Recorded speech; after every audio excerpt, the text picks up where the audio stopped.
Sorry.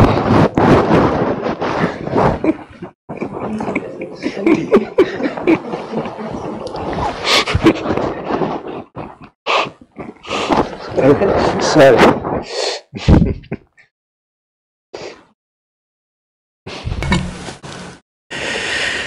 So, any questions?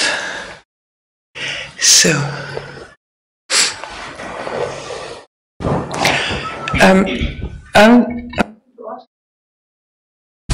remember, I'm foreign. Yeah. And do speak English. Can you keep everybody? Yeah. Yesterday, you had touched upon the aspect of fear. yesterday, yes, what happened? Yeah. You spoke about fear. Yes. I would like to know how to deal with fear we are not at a very advanced level. We're at a very basic level of dealing with our emotions and dealing with things. So where do we begin and how do we deal with fear? How do we deal with fear? Yeah. Deal with fear like anything else. How do I deal with my impatience? Okay? You feel it, you know how it is, you investigate it, you are present enough and mindful enough to know that it has a reason, okay, that fear has a reason. Then you have enough mindfulness to know it's present. And then if you are careful and mindful, you can also see it as ending. Once you see the end of phenomena, it's very freeing, because you know next time you know how to do it, even if it takes a long time. It might take a few days, you know, it keeps coming up, there's still enough fuel for this particular condition to arise in the heart, in the mind. And it's all there is to it, really. It's very simple.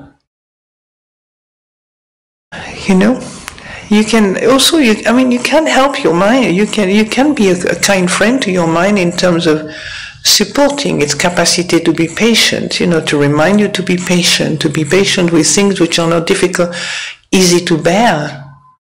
Who wants to bear with fear? Quite hard, isn't it? Not to fall into being. Fear is not the problem, actually. If you really wanted the insight into this, we fear experiencing fear very often. We fear in advance. That was my experience. Fear is not a big problem, but the mind thinking about the future fear or how to deal with fear in the future or something, that was much more difficult to see and to let go.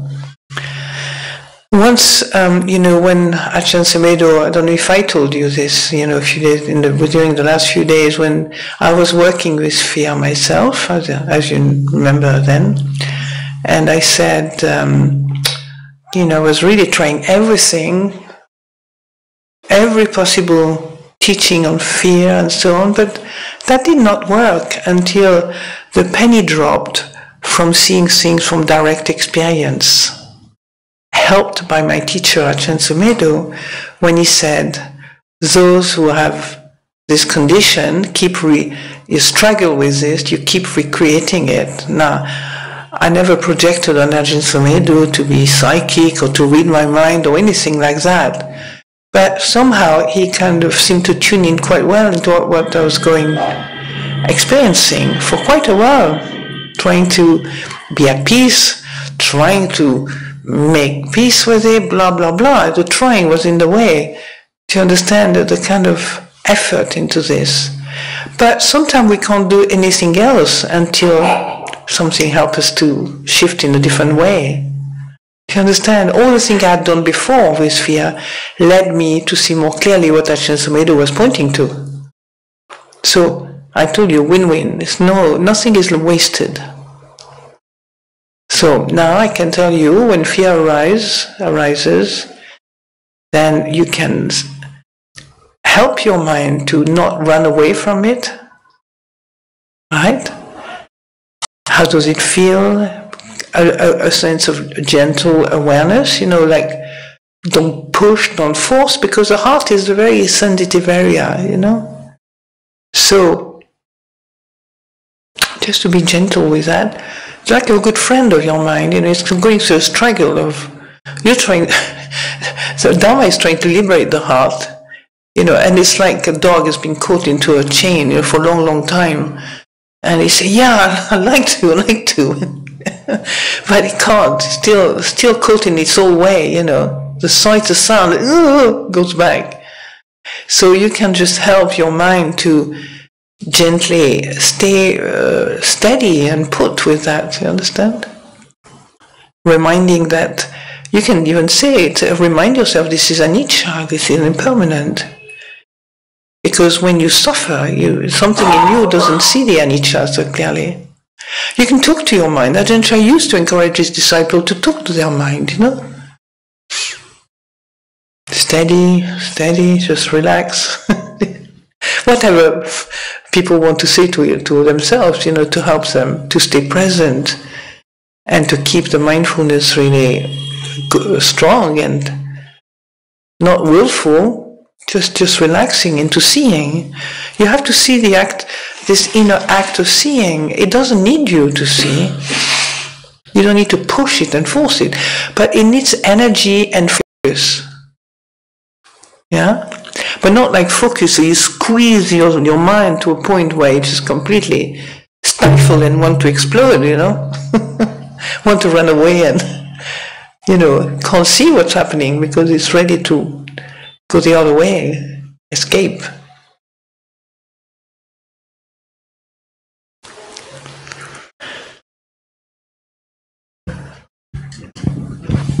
आपका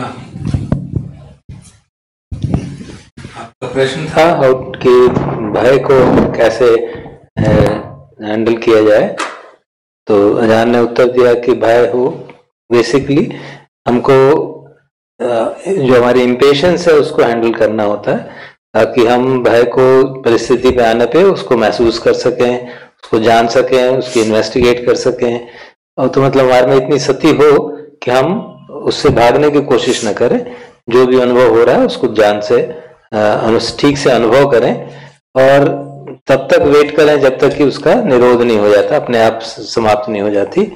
और उन्होंने कहा कि जब ये ऐसा अनुभव होता है तो बहुत उससे कॉन्फिडेंस आता है, इट इज वेरी फ्रीइंग कि हाँ, अगर हम समय पेशेंस रख सकते हैं और जो अनुभव हो रहा है उसको उसके साथ रह सकते हैं, उसको समझ सकते हैं, तो चाहे वो बेशक काफी लंबा समय लगे, कई बार बहुत लंबा समय भी लग सकता है, लेकिन अगर हम इस भावना से कि मुझे वो जानना है क्या हो रहा है, इन्वेस्टिगेट करना है, तो बड़ी सिंपल सी चीज है जिससे कि हम भाई से बताया था कि अगर भय के साथ स्ट्रगल करेंगे तो वो बढ़ता ही जाएगा। तो अजान सुमेधो की जो उन्होंने क्रिस्प स्टेटमेंट दिया था, those who struggle with it they recreate it, अगर आप उसके साथ स्ट्रगल करते रहेंगे, उसको दबाने की कोशिश करते रहेंगे, हटाने की कोशिश करेंगे, तो बढ़ता ही चला जाता है। उसको जानना है, केवल सती रखनी चाहिए, माइंडफुलनेस सफिशिएंट हो ताकि हम जो हो रहा है उसके साथ ट्यून रहे, हाँ ये हो रहा है, हम उसको जान रहे हैं।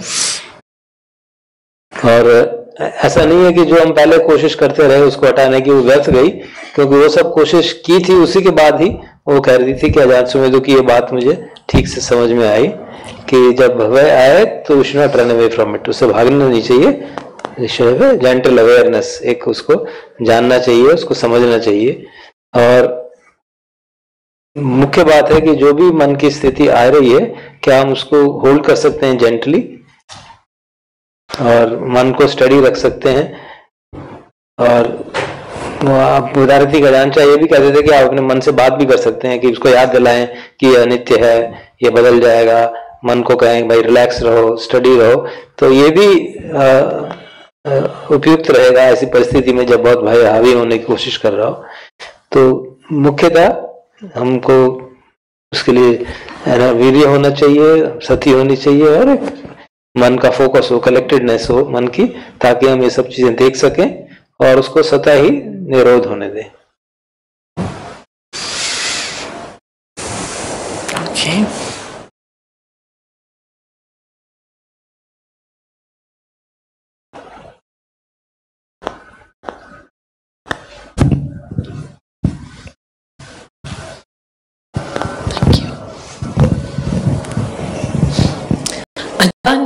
You refer to the body. When we meditate, we have to look at the body and the space around it. I didn't understand what space. Is it something close by? Is it a bigger area? I didn't understand. What is it that we need to look at that point? Can you put your hand in space and see what it's like? No, but how much are we to consider? Well, I'm not asking you to go all the way down to Sri Lanka. Up to the North Pole. Just around the body. Don't worry about it. It's not something you need to worry about. Okay. So whatever comes naturally. Yeah, exactly. You just have to see space, and you can always. You close your eyes. You can see your body, and you have still a memory of your body and the space around it, don't you? Don't you? When you close your eyes. Yeah, but the confusion in my mind is: it is the entire room because I have a memory of this also. Or is it something really close to the body? I'll leave you. You can decide. Okay. As long as you start flying through the windows and start worried. But it's more like the space around the body, just to sort of, help the mind to stop kind of grasping at an object tightly, Just I've talked about the teaching of Ajahn Sumedho when he said, your mind is not in your body is in your mind. Now, just keep that koan. It's called a koan, you see. Because, rationally, you can't find a proper answer. If you think your mind, it's for people who think their mind is still in the body. Do you understand? Many people think their mind is in the body. Maybe not in India, because you have so many spiritual teaching on consciousness, much more than most countries in the world, Right? So, many Westerners will think that their mind is up in the brain, somewhere. You say to the Thai, where is your mind? They say here. We used to there was a joke, and then they say, a highly educated person, in the West, where's your mind? They say, here. My mind, they put their finger there in my mind. So, just be content with just the space around your body, and I can give you exactly, 40 centimeters. I know your mind likes. Are you a great organizer in life? Are you? Not really, but yes, I do like. You like things organized, yeah. We need organizers, so don't lose it, But you can let your mind, you can let it go, a bit. But it's a good question, Many people, I'm sure, will benefit to know that, So, okay. Do you have another question, or is it finished? No, I'll ask the second question after he's translated this. Okay. Translate this.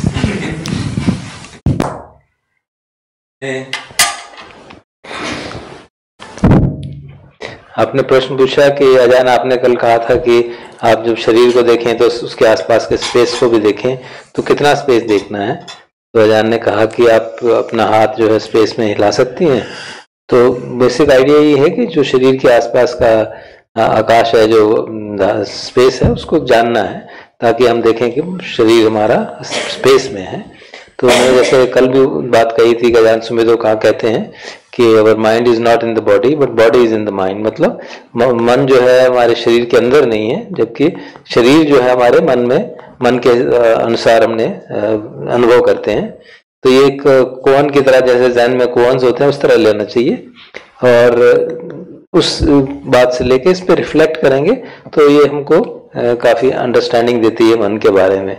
क्योंकि सामान्यतः अगर एक western से पूछे जाए कि मन कहाँ है तो कहेगा कि मेरे सिर में है, फोरहेड में है, और थाई से कहेंगे तो कहेगा हार्ट में है। तो ये हमारा कहने का तरीका है। वी कांट प्रिसाइजली नहीं बता सकते कि मन ये है, लेकिन अगर हम ठीक से समझ जाएं कि एक मन एक नॉन मटेरियल एंटिटी है तो उस पर फिर रिफ्लेक्ट कर सकते हैं. फिर उन्होंने कहा कि आप प्रिसीजन चाहती हैं, ऑर्गेनाइज वे में चाहती हैं, तो पायल जी ने कहा आई हैव दैट हैबिट, तो वो भी अच्छी बात है, ऑर्गेनाइज भी होना चाहिए, लेकिन कभी कभी इन चीज़ों के बारे में जो कि मटेरियल एंटिटीज नहीं है जैसे मन है, we need to be intuitive in understanding that.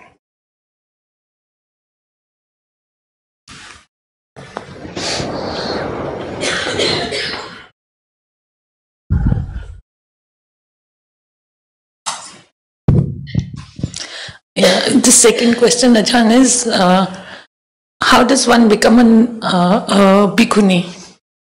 I'm not a bhikkhuni, I'm a sīladhārā. But, I mean, if one aspires to it, what is... To become a bhikkhuni or to wear this robe?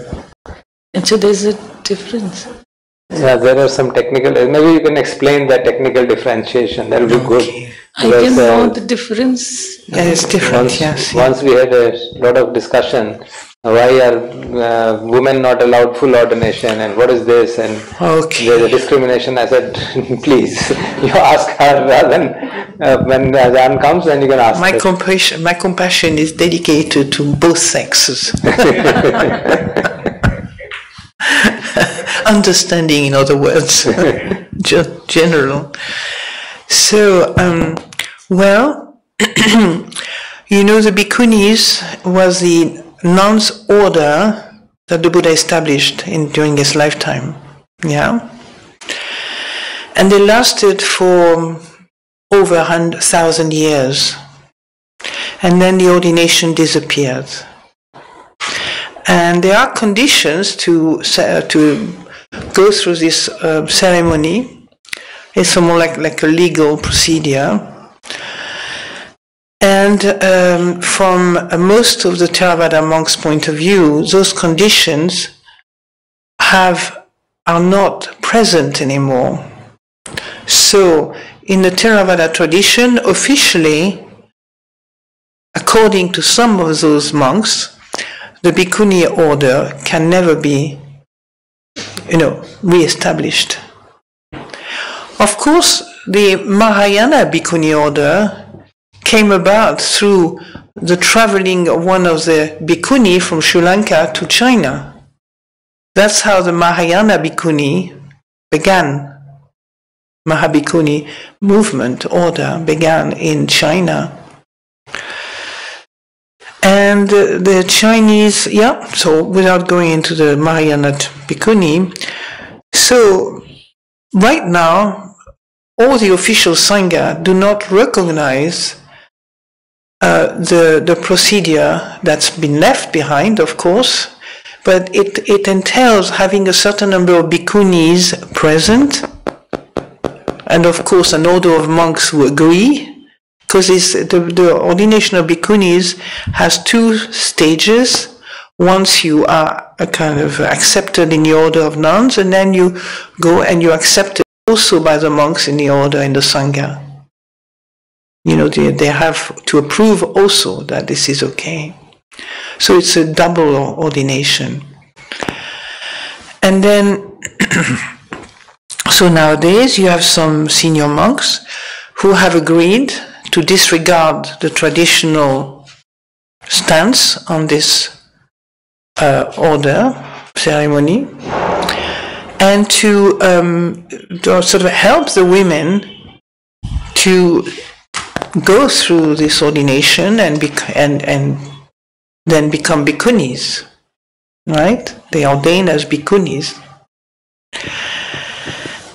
And it's created a huge amount of a real uproar in the world with all the, the kind of the amount of information and talking about and so on at all levels of the society, the gender equality, gender issues, etc., etc. So this has been hijacked also in the religious world, how we can make the Anglican priest men and women, and and so on. Female priest, male priest, and so on. The Catholic Church hasn't even touched that yet. But still, in the Buddhist tradition, there has been a number of young scholars nowadays, young, I mean quite old, so they're in their 50s, youngish scholars, in their 30s, 50s, who have really put a lot of energy into studying really what the history of this ceremony, ordination ceremony is, what is right and what is correct, what is addition, what is just interpretation, and so on. Correct interpretation, incorrect interpretation. So you have to remember that the first bhikkhuni, Mahapajapati, who was the the stepmother of the Buddha, right after his mother died, she was ordained simply by the Buddha, just one monk, and of course that ordination of Mahapajapati also has created an uproar. Of course, the 8 points, I don't even sort of know if I can recall all of them, but basically the worst part is a bhikkhuni of 100 years still has to bow to a monk of 1 day, ordained for 1 day. She has to spend the vasa and meet with the teaching monks, regularly during the rain retreat. What else? Gitinyani, can you remind Sister? Can you remember the 8? Do you remember the 8 Gaudama? No, we don't use them, so we're not really. Let me see. It's very simple. It's just putting the order of bhikkhunis well under the umbrella of the monks at some point. They live separately. They they had their own teachers and guides and so on. So maybe Mr. Ta knows. Question one which strikes me very much, as you rightly mentioned, Mahaprajapati Gautami was ordained by a monk. There were no order at that time. One monk, yeah, that's right. So can that not be a precedent? Well, this question has been asked many times, to be honest. So it's not answered, is it? It's not settled. No, it's many monks think that it's absolutely no problem to reestablish the bhikkhuni order. Easy, including Ajahn Brahm, who was part of our tradition, right? And for others, for many Westerners, including in our Sangha, they have to be careful what they say, of course, because they're part of a kind of clergy, and with title, like Ajahn Amaravati, Ajahn Sumedho, Ajahn, what's her name, the Canadian one, Pasano, the old Chakun, which is a title given by the king, Thai clergy, Thai elders and dignitaries.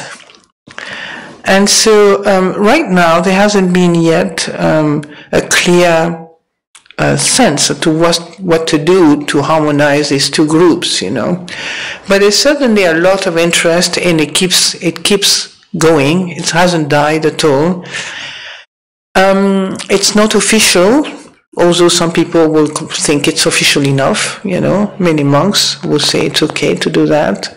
Not many monks, but quite a few monks, as senior monks, Is this only in Thailand or Sri Lanka also? Sri Lanka, it's the same, and Burma, and Cambodia. I mean, all the Theravada countries do not have a clergy that has recognized officially the possibility of ordaining bhikkhunis and be part of the Sangha. But if you pardon me, I had learned that Ayya Khema was ordained in Sri Lanka. She was ordained in India. Is it? It's all your fault. The first ordination of bhikkhunis took place, I think, in Bodh Gaya in 1996, something like this. She was part of the bhikkhuni from Sri Lanka, do you know what I mean? She was, I think there were many monks of Sri Lanka at the time being present at this ordination. But she was ordained before 96. No? Don't think so. I don't. You know, I've lost touch with Ayakema's biography, I have to say. I don't know the history of Ajahn Sumedho. He realized that the four women who became really, really keen on training, and we were very, very dedicated into training, meditation, and so on. He saw that we were seriously committed to this path, you know. So, I have to be careful what I say because it's public. So personally, I really didn't mind so much. I was not into tradition or even robes, you know, at the limit. It was not something that I was thinking about. But a couple of nuns actually had already studied some of the bhikkhunis, Vinaya and so on. Even as anagārikā, they just kind of interested. They were, you know, scholarly people, some of them, and they were really interested in just the tradition. So Ajahn Sumedho at some point invited us, I remember, all into the shrine room of Chithurst, and said he would like, you know, I don't know if he asked us we would like to, or whether he said it would be good if you took the 10 precepts. And partly it was the lay people also were interested to have women in the same camp as the bhikkhus. Could we have alms mendicant women as well? You know, you have alms mendicant monks, wonderful monks, but also what can we have? So Ajahn Sumedho was kind of pressured, you know, at both sides. Because he has also responsibility in regard to his tradition, and let's say 10 precept nun didn't exist in Thailand. Also in 1996, what was it? Yeah, 96, yeah, when I met Mechi Sansani, she did tell me, I don't know exactly, but she had a community of nuns of 10 precepts, you know. So, and I know her quite well, I spent a bit of time in her place, and so they didn't use money. There's other people, but I have to be careful, I can't name too many people, because they are not known here, so, you know, they're very wise people, and very good, so. But who had the sense it was good for women to be alms mendicant, you know. Basically, getting out of the worldly sort of era, or place, or world. You know, what binds you to this world is a lot to do with money. When you take that out of your control, then you really have to go in faith, you know, you have to go in confidence in your practice, whatever. Confidence of that this path is leading you to what you want, you know, which is basically freeing the heart. So, that was organized. We had these 10 precepts, seminary. It's simple, it's quite a simple ordination. It's actually really let me see, the 6 precepts is divided in 2, which means 6 and 7. The 8 precepts is the let me see, 6, 7, 8. So 8, 9 precepts is not lying on higher luxurious sleeping place, and then the 10 precept is not handling gold and silver, money, in other words. So that's what we were given, and for 1 year we recited the Saminera, this little Saminera. It's all the kids, you know, in Thailand. Saminera sort of confession or rules, you know, we have to confess if we break them. One of them is to defend the Buddha Dhamma Sangha, one of them is, you know, I can't remember all of them because we have more elaborate now, you know. But it's breaking the precepts, basically, you know. Defend the Buddha Dhamma Sangha is part of our rules in the speech, you know, it's a different, well, I'll explain to you in a minute. And so after that, Ajahn Sumedho and Ajahn Sucitto, and actually it came from one of the nuns, to be honest, the initiation, I think, which was initiated by one of our sisters, who is not with us anymore, who had studied a bit the bhikkhuni, you know, not even a scholar, she was an artist, I think, so, but she was interested with another sister, and thought, why couldn't we have a discipline which will be copied. The format will be similar to the monks, and have, in a way, the monks have a gradation of seriousness of transgressions. So we didn't use a Pali term like parajika, sanghadisesa, and so on. We use English terms for that. So we started, it's like the 10 precepts, okay? Each category has, a decreasing seriousness of transgression. So you have the first one is the transgression, which basically you have to leave the community. Expulsion offense is called, yeah? Well, I think 6 we have.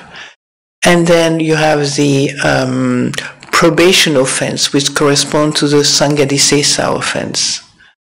Then we have, from the Saminera training, we kept the admonishment offense, it's called danda kamma. Danda is a stick, and kamma is doing. So it's like this, like in naughty girl and naughty boy. It's funny that it shows this term too. So just to backtrack a little bit, the nuns who were interested in that, brought it to Ajahn Sumedho. Actually, we brought it to Ajahn Sumedho, and we made him realize that the women who were going to use this form were already in their 30s, and will be in their 40s, 50s, and so on, and maybe we'll need something as a community, not getting out of into the bhikkhuni. We might need something more elaborate to live together harmoniously, in the way the Buddha did it. Yeah? So that's how we started these different degrees of transgression of the 10 precepts. And then you have the Sekya rules at the end of the Patimokkha, and the 76 Sekya rules, or 75, I can't remember, but anyway. And we, instead of using the Sekya rules, we use the observances. So the observances are much more elaborate than the Sekya rules. They deal with places to go and not to dwell, not to live in, actions, the second, the composure and the deportment, that's the second. The third one, be content with simple requisite. Fourth one, to be, to treat your robe mindfully and well. The other one was about the bowl, the alms bowl, how to take care of the alms bowls. And the next one is how to receive alms food and how to, your deportment as you eat the food. The next one is about taking care of your lodging, the details, way of taking care of your lodging. And then the next one is how to relate to fellow samanas in a correct fashion, okay, to each other. And then the next one is about being an example to lay people, to be a worthy example to lay people. I think that's it, isn't it? Let's take it in. Yeah. So it took a bit of work, with a year or two, we worked on these things, and we had Ajahn Sucitto was really the monks who helped her to establish this community of nuns at the beginning. We were lucky because he was the toughest, the most ascetic, and we were told the one who would not cry in the face of crying women. He was, I think, later on I realized more like it was, that's my interpretation. I think more, kind of slightly terrified by having women crying, maybe. I don't know, this is me. Men don't like see women crying, Yeah. I know that, I've learned that. I had to tell Ajahn Sumedho, Ajahn Sumedho, don't worry about women's crying. When they cry, usually means it's finished. They're fine. They over their misery. Isn't it true? Well, the time we finish crying, then you've let go of quite a bit of things, That's my take on it. I'm not saying it's everybody's. Huh? You agree with me, huh? Some people do.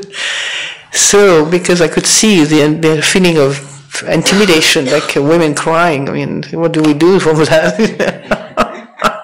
go straight into the right brain, in left brain, what do you do, my God, how do I rationalize this, Anyway, we had a good guide. He was very good. He was really interested as well in helping us, in kind of creating a proper tradition for women, yeah.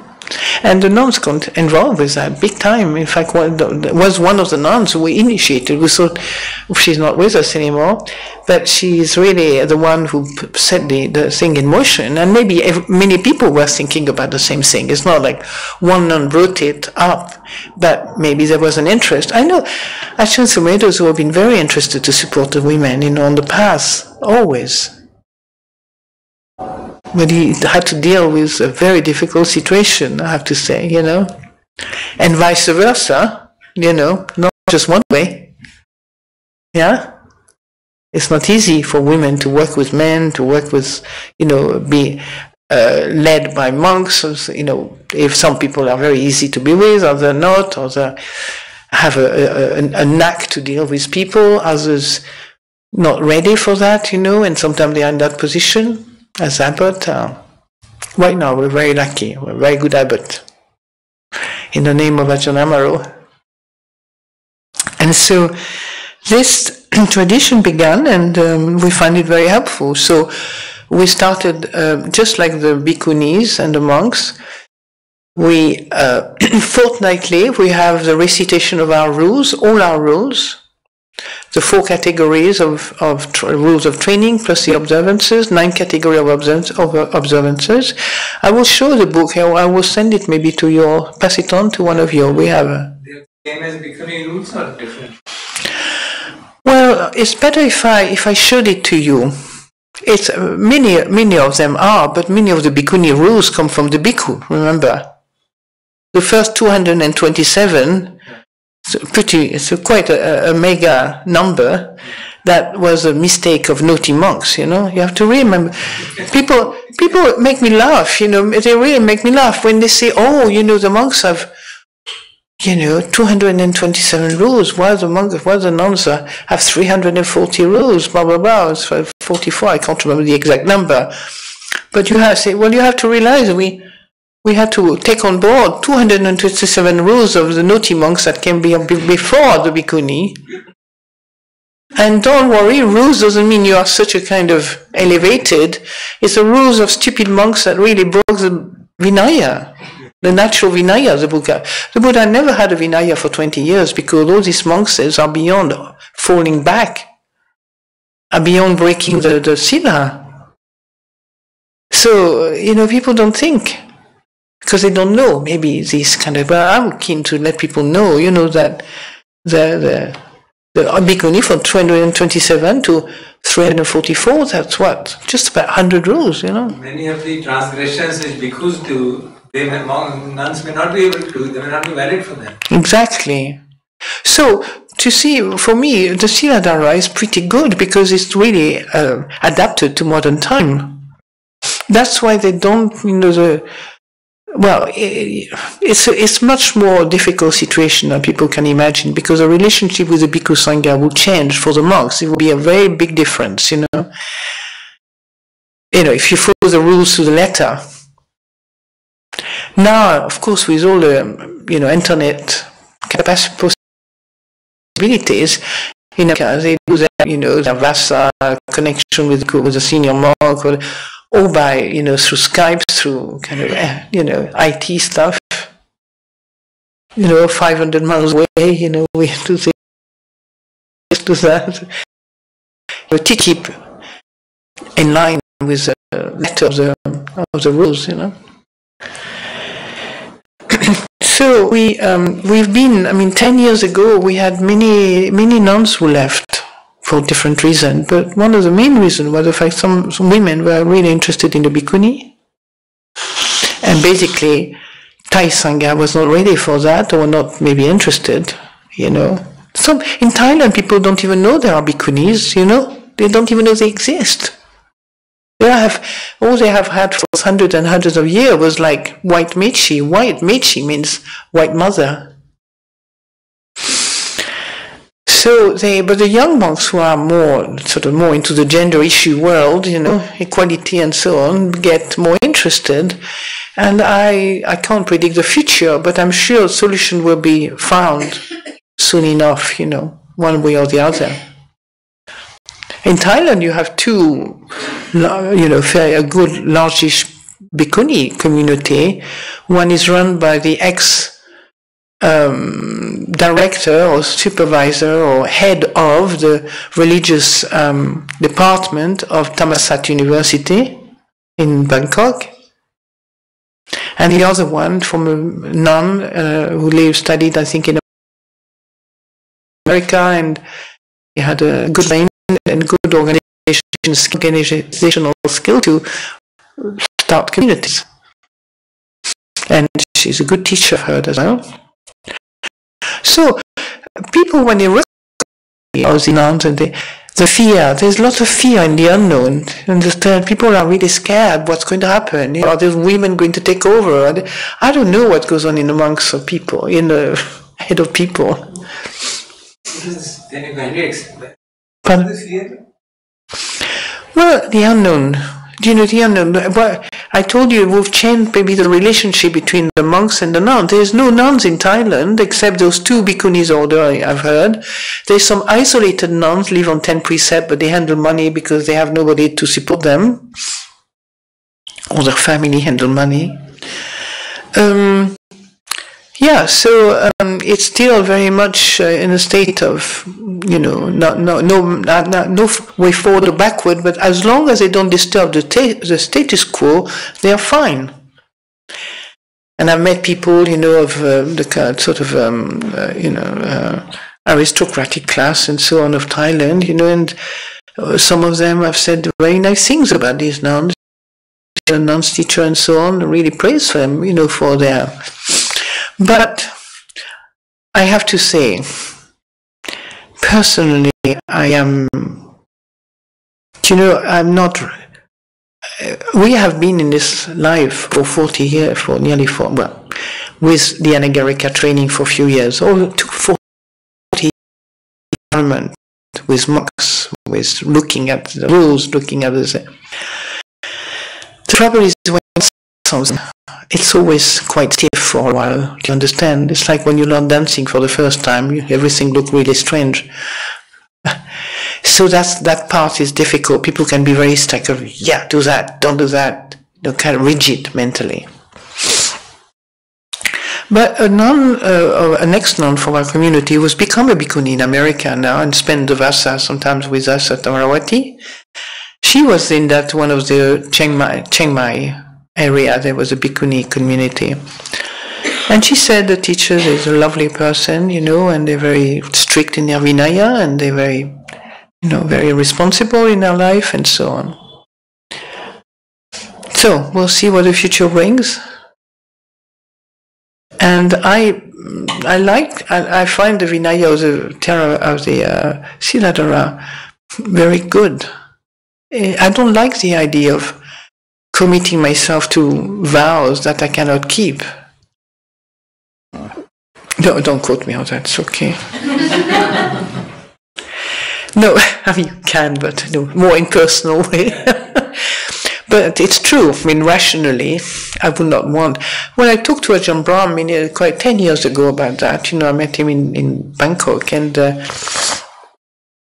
even before, Ajahn Brahm was already writing articles about the easefulness of re-establishing the Bhikkhunis order already in the 90s, two articles I remember in his own newsletter of the monastery, Bodhinyana Monastery. So he was very interested already in that.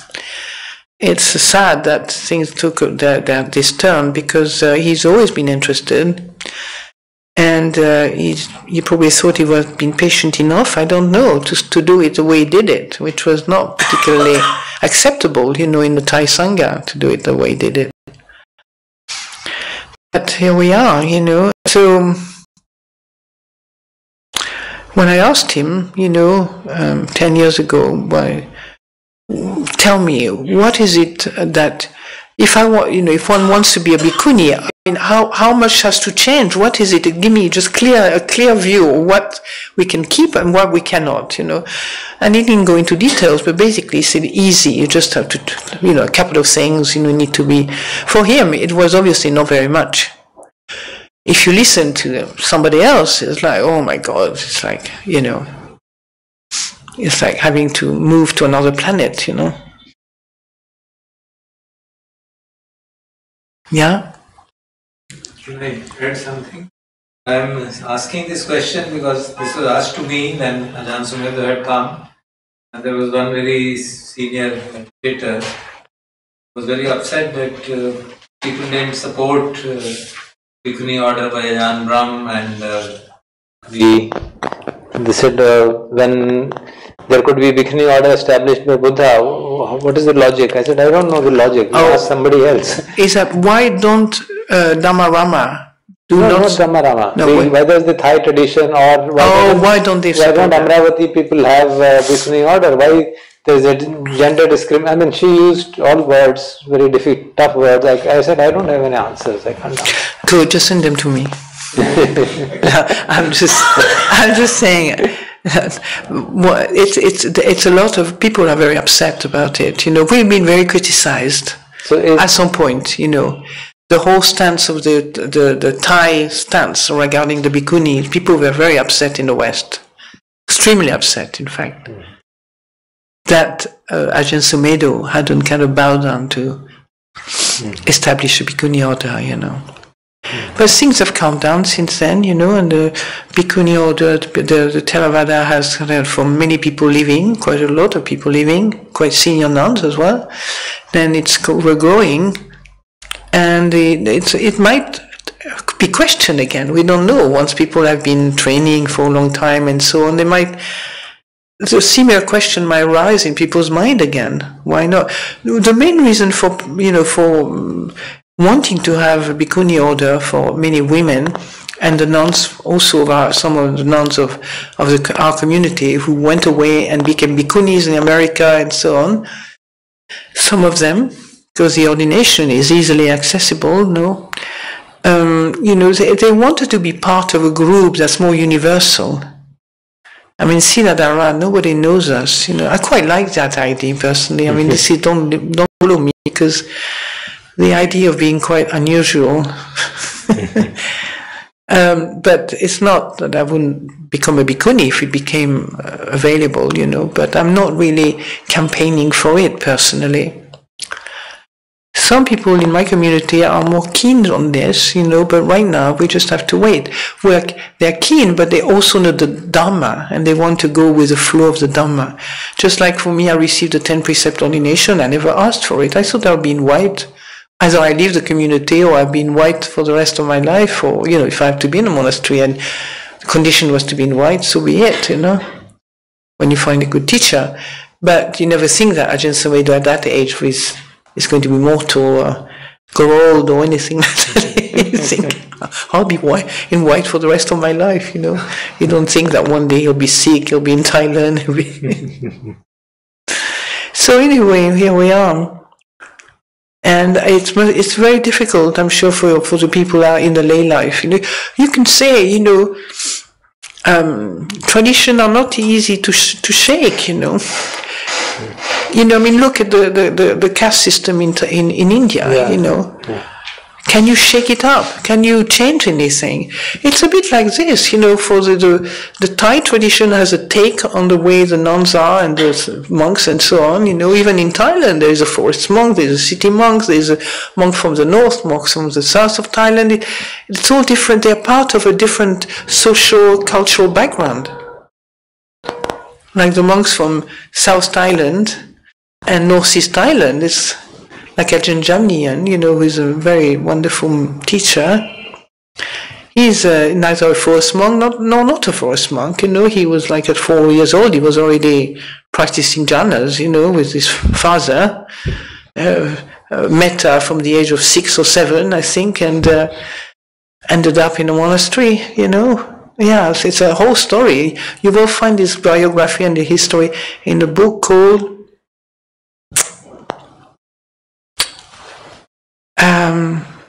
Do you remember the title of Jack Thornfield? Masters is called sort of. Living Forest Master. Living Forest That's Master. right. The last one, I see. the very handsome one, the last one, quite young, the very youngest. Yeah.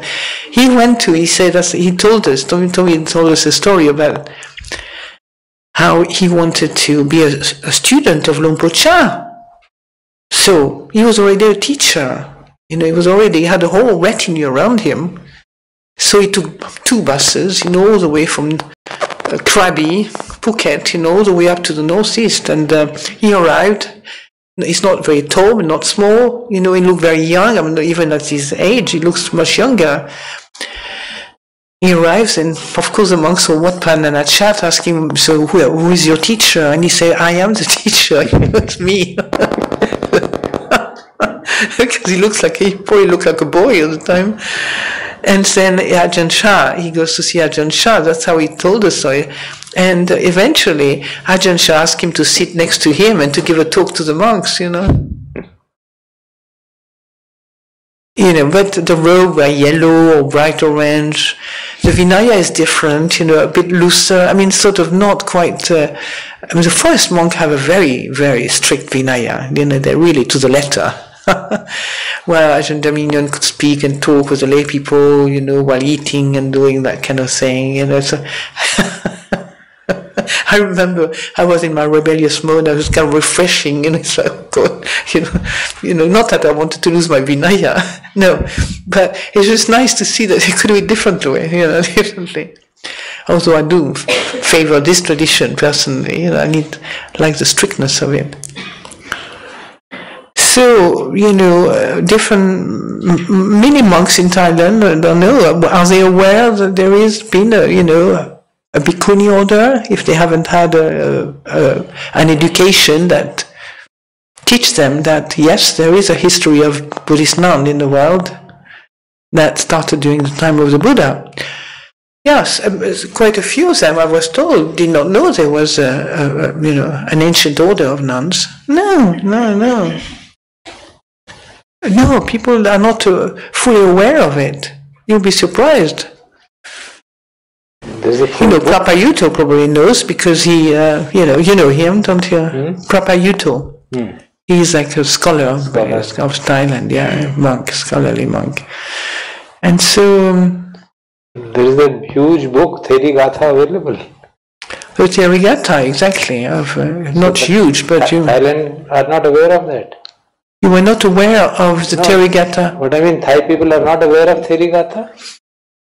Well, I don't know, some of the people I know are aware, but you don't read much in the forest tradition, or, people I know, you don't read much. That's why probably they don't know.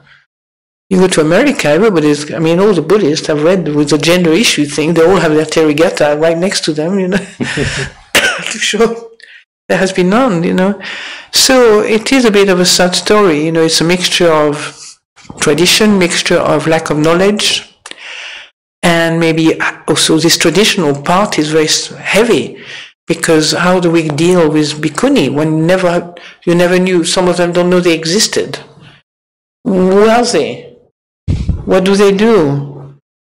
Once you give them the Vinaya, oh my God, 344 whatever rules, what do we do with that, How do they have no idea maybe how the bhikkhuni functioned. Some of them, unless they are, educated, erudite in the topic. So probably Mr. Doctor, Lufulat. Because this question has been asked a number of times and we have no answer to many of the things. So आपने प्रश्न पूछा था कि एक कोई भिक्षुनी कैसे बन सकती है, तो अजान ने कहा कि हम शीलाधारा हैं, भिक्षुनी नहीं है।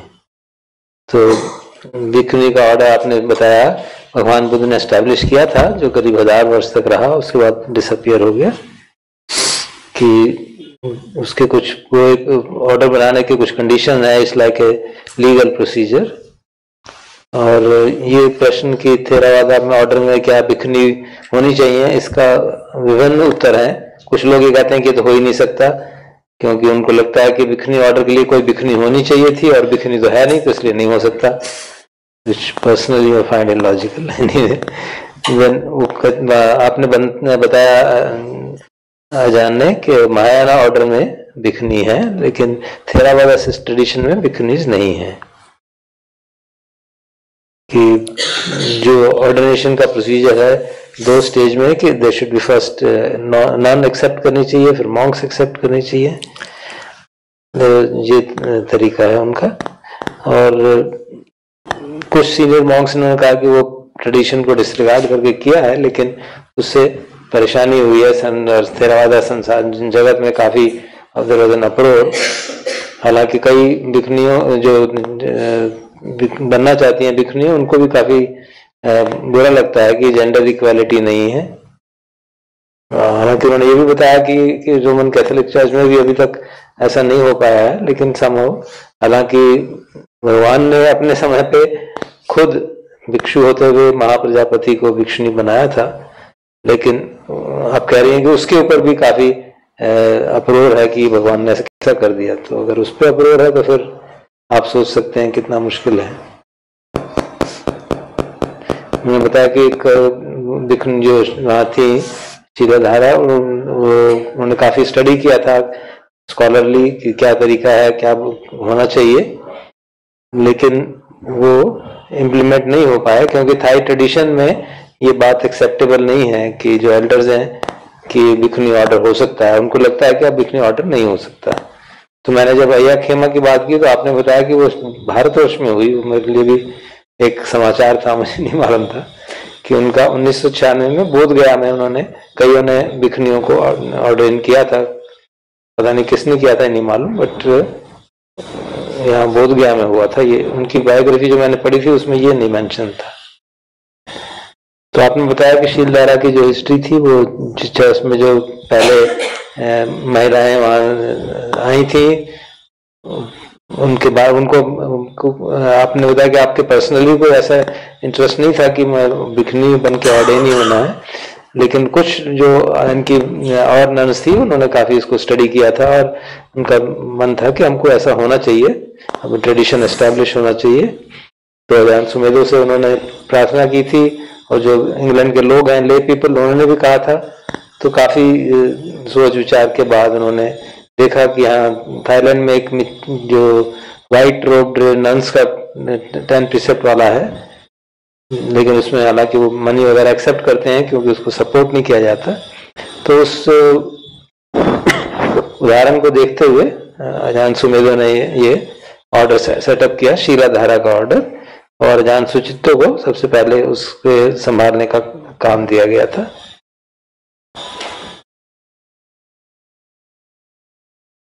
तो बता रही थी विनय के बारे में कि उनके भी विनय उसी तरह का बनाया गया है, लेकिन जैसे ट्रेडिशनली भिखनी विनय में 340 रूल थे और मॉन्क्स के 227 थे, तो मैंने पूछा तो उन्होंने बताया कि वो मॉन्क्स के सारे रूल भी उसमें इंक्लूडेड हैं, जबकि वो शायद काफी उनमें से ऐसे होंगे जो एप्लीकेबल ही नहीं होंगे नन्स के लिए, क्योंकि कुछ काम उन्होंने ऐसे किए थे जो वो कर ही नहीं सकती महिलाएं। तो उन्होंने बताया कि जैसे सामान्य भिक्षु विनय में है कुछ वो ऑब्जर्वेंसेस बनाई गई हैं कि कहाँ कहाँ जा सकते हैं, कहाँ नहीं जा सकते, कितने दिन रह सकते हैं, किस तरह से व्यवहार करना चाहिए लोगों के साथ, कैसे भोजन लेना चाहिए, कैसे लॉजिंग्स को रखना चाहिए, किस तरह से अपने चीवर का ध्यान रखना चाहिए, फेलो सामने से कैसे रहना चाहिए। तो उस तरह के नियम सारे उसमें बनाए गए हैं और उनकी कैटेगरीज भी उसी तरह बनाई गई हैं। जैसे उनको पराजिता वगैरह नहीं कहा जाता, लेकिन अंग्रेजी नाम दिए गए कि ये कैटेगरी ऑफेंस होता है, एक्सपेल्शन होगा, दूसरा होगा तो प्रोबेशन होगा, तीसरा होगा तो एडमोनिशन होगा। इस तरह से अंग्रेजी भाषा में बनाए गए हैं ताकि उसका किसी को विरोध ना हो कि ये मॉन्क्स के रूल्स की जैसा बन गया है। तो काफी बता रही हैं कि काफी एक डिफिकल्ट सिचुएशन थी जिससे नेविगेट किया गया, और फाइनली एक उन्होंने ये भी कहा कि इस बात पे भी अजान सुमेधो को काफी क्रिटिसाइज किया गया कि वो थाई संघा के सामने झुक गए और उन्होंने भिखनी ऑर्डर नहीं किया और एक कोई मिडिल पाथ निकाल लिया उसमें से। तो थाईलैंड का बता रही है कि एक व्हाइट रोब्ड मेचीज होती हैं जो उनको व्हाइट मदर कहा जाता है, लेकिन वो उतना एक भिखनी के समान उसको माना नहीं जाता है।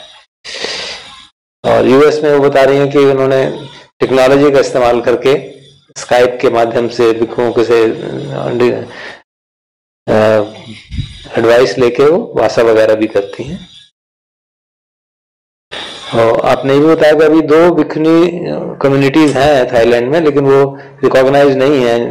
नेशनल जो थाई संघ है, संघराज हैं, उनसे रिकॉग्नाइज नहीं है। एक तो वहाँ के हेड थे रिलीजियस डिपार्टमेंट के यूनिवर्सिटी के, उन्होंने शुरू किया था, और एक कोई सीनियर नन थी जिन्होंने कम्युनिटी बनाई है, लेकिन वो आइसोलेटेड हैं, they are not part of the whole order. अपना अनुभव बताते हुए रही हैं कि वो 40 वर्ष से मोनास्टिक कम्युनिटी में रही हैं, उनको पर्सनली कोई उससे फर्क नहीं पड़ता कि भिक्षुनी है कि शीलाधारा है। लेकिन कई ऐसी भी हैं, वो बता रही हैं, जिनको अच्छा नहीं लगता वो, और काफी शीलाधारा शायद छोड़ के भी चली गई हैं। उन्होंने अजान ब्रह्म का भी उदाहरण दिया। हम लोग जानते हैं कि उन्होंने अपनी मर्जी से एक भिक्षुनी ऑर्डर बनाया था, और फिर उसका क्या अश्र हुआ। बेसिकली वो जो शीलधारा चाहती हैं भिक्षुनी बनना, वो बता रही हैं कि उनकी भी एक इच्छा है कि जैसे भिक्षु संघ है, कम्युनिटी बनी हुई है, ऐसे भिक्षुनिया के भी एक कम्युनिटी हो जो कि इंटरनेशनली रिकॉग्नाइज करे, उनको भी लगे एक ग्रुप का पार्ट है, वो एक आइसोलेटेड इवेंट नहीं है एक पर्टिकुलर जगह पे।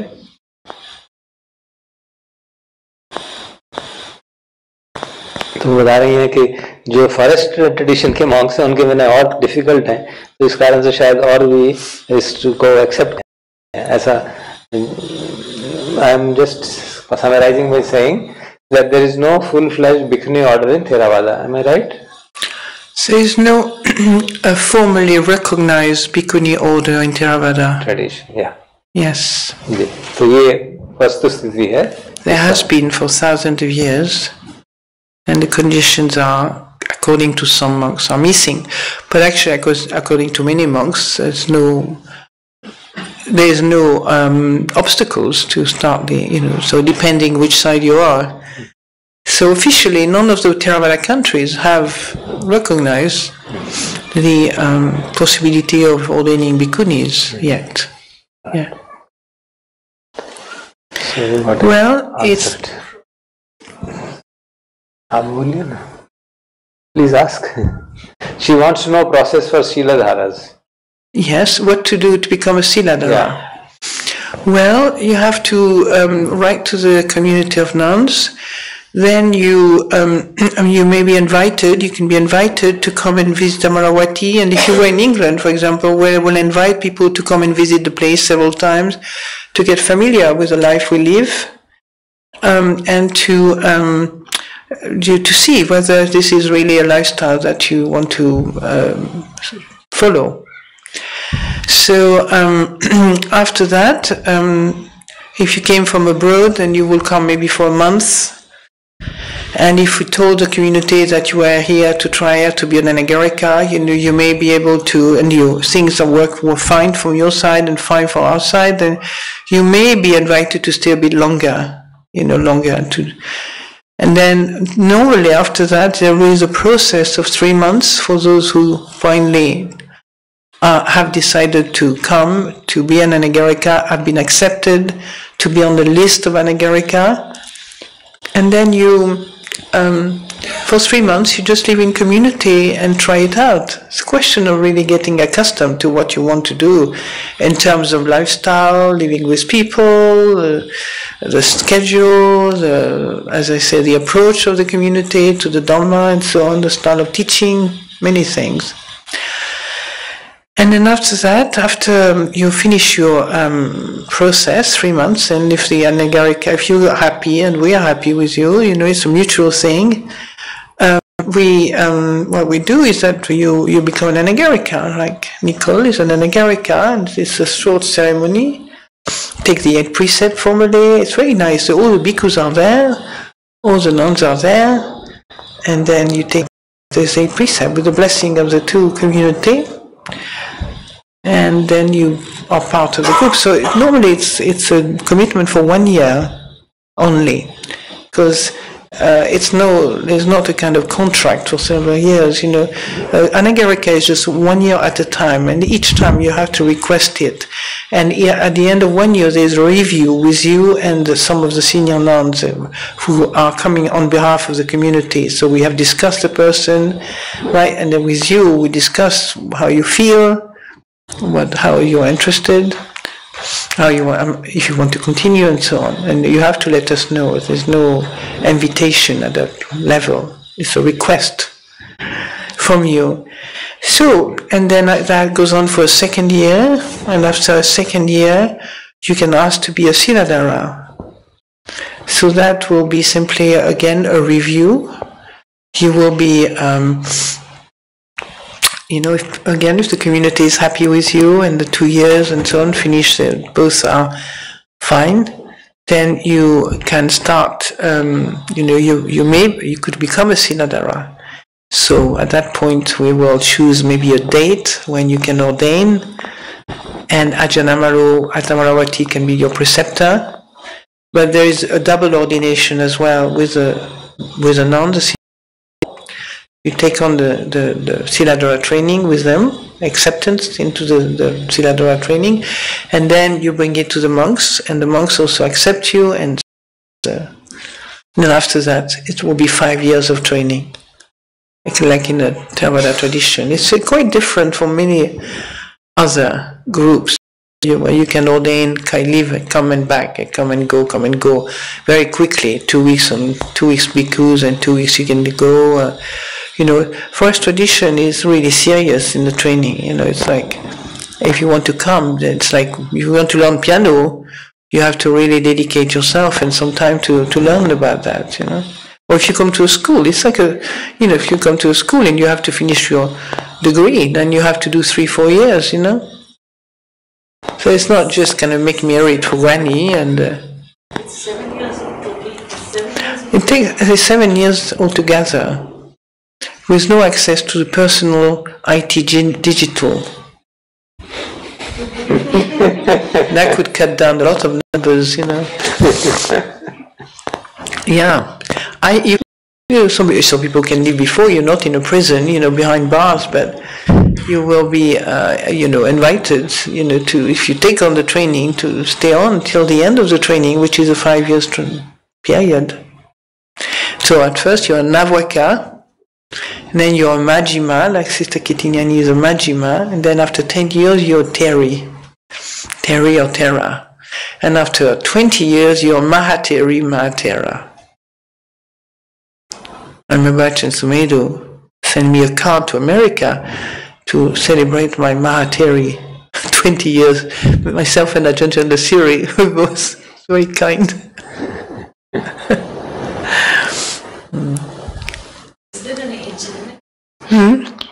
Age limit? Yes, there is an age limit, 50. 50. 50 for anagārikā. Why? 50 for anagārikā? Well, you know, maybe I saw Sister Kitinyani, she has better memory with these things, but is that 50 with the 2 years anagārikā, or? Before they become anagārikā. Before, they have to be 50, that's right, that's right. That's right, so the 2 years anagārikā is not part of the 50 years. Before they become anagārikā, they need to be less than 50. Oh, before they become anagārikā. Oh, that's right, yes, of course. So 48, really? No, 49. Oh, 49, oh, that's right. And 364 days. That's right. I told you she'll be the person to talk about for details. To talk to, sorry. Yeah, we had this recently, you know, one has to really kind of get her in before. It's more like, you know, people can be, well, why she did this and not me, blah, blah, blah. You know, we had almost 5 women wanting to be sīladhārā, anagārikā last year. And they were so disappointed, some of them, you know, because they were just going to be 50 or will be 50 by the time they become an anagārikā. So it's great disappointment. Very good women too, but there we are, you know. It's important because people have this idealized kind of perception of nuns, you know. They don't realize that when you have a sense of self quite well established in yourself, that's been cultivated, nurtured, trained in some ways, have had its own training, then to shift from that world training to the monastic training is not easy.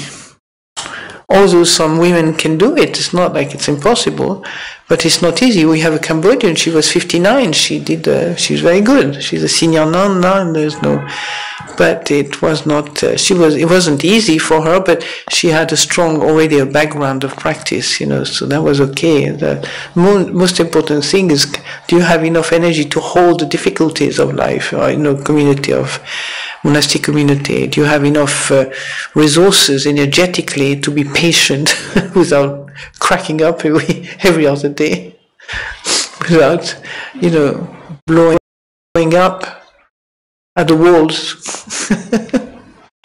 So, yeah, that's how it happened. Are we going to have a whole long train of young Indian women coming from Dhammārāma to Amaravati? Ajahn, may I? Time. Do you want to remind me the time? It's 28 now. Not for this question really, and not for this discussion that we are having.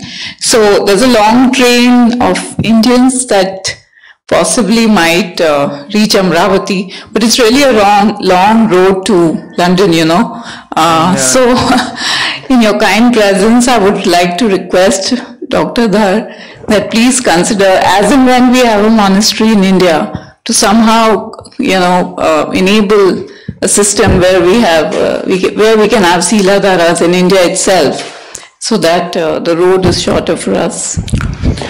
Well, wanting sīladhārās is one thing, okay, that's a nice wish, very nice wish. Having the sīladhārā who can do it, is another limit, Yeah. We have already 3 places, beautiful places, really gorgeous physical places, and also becoming really nice monasteries for the nuns in England. 2 in the south, 1 in the north in Scotland. And we have a hard time filling them up, It's coming little by little. It takes a huge amount of patience and a huge amount of trust, that things will work out. And senior nuns are very mature on all of them, they can wait, they don't get what they want, they're patient. I'm admiring the nuns who are not at Amaravati, because honestly, it's quite a trial for them to wait, for nuns to come to help them. But there's a wisdom in the group that is really prepared to do that. It's beautiful, when I see it, it's just amazing how it's done very well on the whole, it's done with a lot of, kindness and, a lot of wisdom, I would say, a lot of wisdom and compassion. So it's not like, shall we have this? It's much more, it doesn't have words for it, it's a words of practice, it's like the patience, waiting, not being frightened to suggest some things, we're not going to kind of beat each experience. She's running her own monastery right now, doesn't have any monks there. For the last 8 years, how many years at Ajahn Sundara has a place? 2012, even more than me, because I went off to Thailand for a few years, went off to America for a few years, and so on. So she's been really committed to the community deeply. And now she's just, she's my age, and she will, she's just, many people are helping her. I'm very happy to help her. To support the monastery in terms of presence, in terms of, she set up a trust there. She set up, she's very good at administration, organization, so that she has that skill. She can organize people like that. And she's Scottish. She's very happy. Her parents were from Edinburgh. Her mother was Canadian, but her parents were from Edinburgh. So she's a good writer, she's a good speaker, she's, she has everything to be a well-known person in terms of women in Buddhism. And she is, anyway. So little by little, so don't ask Mr. Dao to do anything. We know, but maybe it's not ready. The conditions are not ready. It's not that we don't want to. Don't worry. Sometimes when we let go of everything, you let the bigger mind do it. Whatever the bigger mind is, I have no idea, but something other than me. Yeah. As soon as you let go, it happens. I have an example which is not necessarily fitted maybe for you in the world, I don't know, It's like women who come to me and they want to be pregnant. They're waiting for this baby for so long, and then they come to me, finally they got it. When they give up everything, they give up all hope of having a child, and they get one. Take the child out of the monastery for nuns. So, yeah. You can, it will come, of course it will come, because so many women are interested, But interested to be trained, that's another story, You may be interested in your mind as an idea, as an ideal, etc., etc. We're gone beyond that by then, So really, are you interested in the path, training in this lifestyle, Because you can live the path in many ways. Path is in here, but are you interested? If you want the training, there's a very good training at Amaravati. It's not, you can't compare better or worse or anything like that, but certainly you have a chance to see people training, to be with people training, and to really get good standard of training, So that's one asset of Amaravati, you could say, and also Chithurst and Miltium in well, I guess your legs must be aching by now. It's we are still late, and you have to translate. I think it's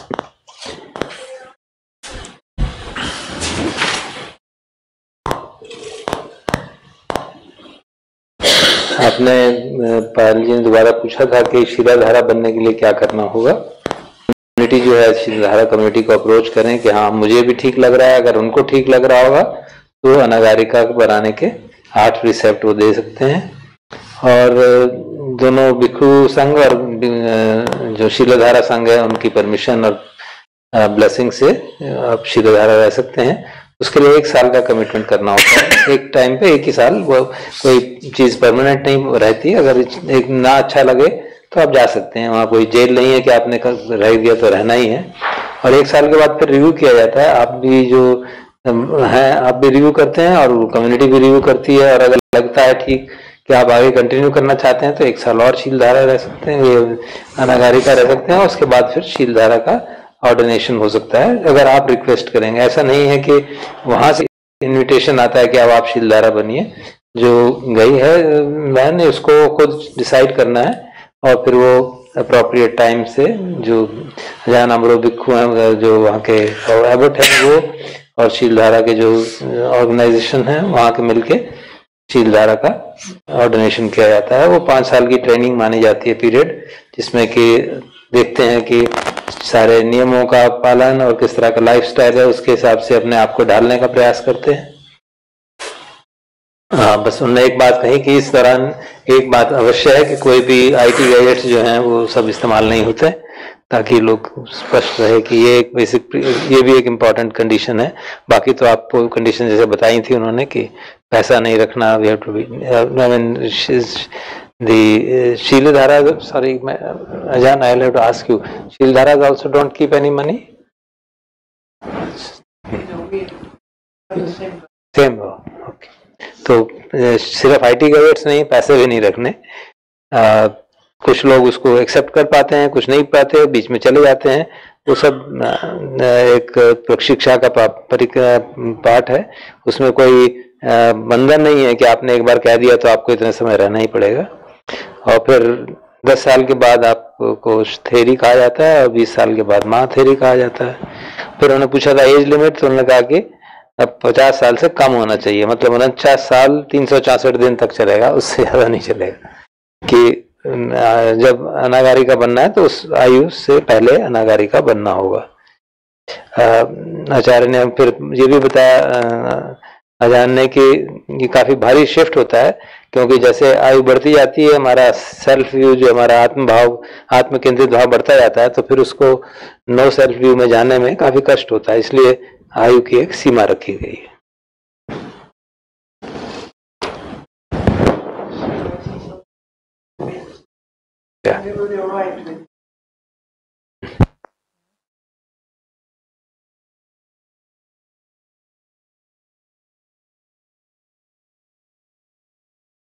Okay. Okay. Okay. So now we